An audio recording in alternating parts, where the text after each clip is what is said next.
McKenna's webinar, What Every Company Needs to Guard Against. This is Kathy Hawkins, and I'll be your moderator this morning. So let's go ahead and get started with a few housekeeping details. And the first one is to take a look at your webinar pane.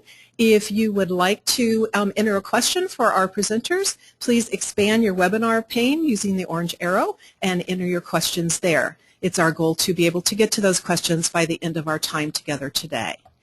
Additionally, take a look at your audio settings. If you're using a telephone, please be sure you've selected telephone from your webinar pane. Or if you're using a computer, please make sure you've selected mic and speakers. And finally, to qualify for California CE, 4 things that we must do. First, use a personal computer, sorry, no PDAs, and log in with your own information and unique URL.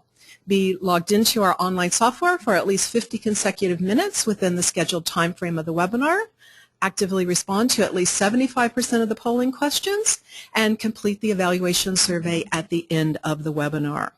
Now, by the way, a few things to add for today. Today's webinar is a live repeat of one of our most popular webinars. So if you took it in fall of November 2011, or a recent nonprofit fraud version offered last month, we welcome you back. Please note, however, that we will only issue CPE once for this particular topic. All right, let's go ahead and move on and have a chance to meet our presenters. So Jeff Stegner is a certified fraud examiner in CPA. He is a partner here at Armanino McKenna. He has over 20 years of experience in public accounting and frequently testifies on behalf of fraud cases. He's a qualified expert in most courts in the San Francisco Bay Area. We're pleased to have him. Welcome, Jeff. Thank you.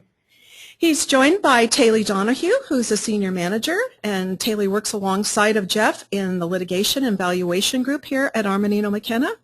Taylor will be adding her expertise as a forensic accountant, as well as providing some real-life examples and explaining which anti-fraud measures in her experience have the greatest impact on reducing fraud loss. Hello, Taylor. Good morning. All right. That's a good picture, Taylor. We'll be asking some polling questions throughout the program, but for now I'm going to turn it over to Jeff to tell you a little bit about what you'll learn. Thank you very much, Kathy, and I apologize to Taylor for not having her picture up there. I'm really offended by that. I really She's certainly much more attractive than me, so you get to see my picture instead.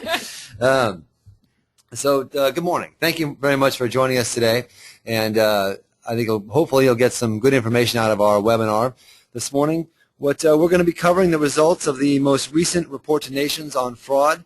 It's put out by the Association of Certified Fraud Examiners, and it's been published every other year since 1996.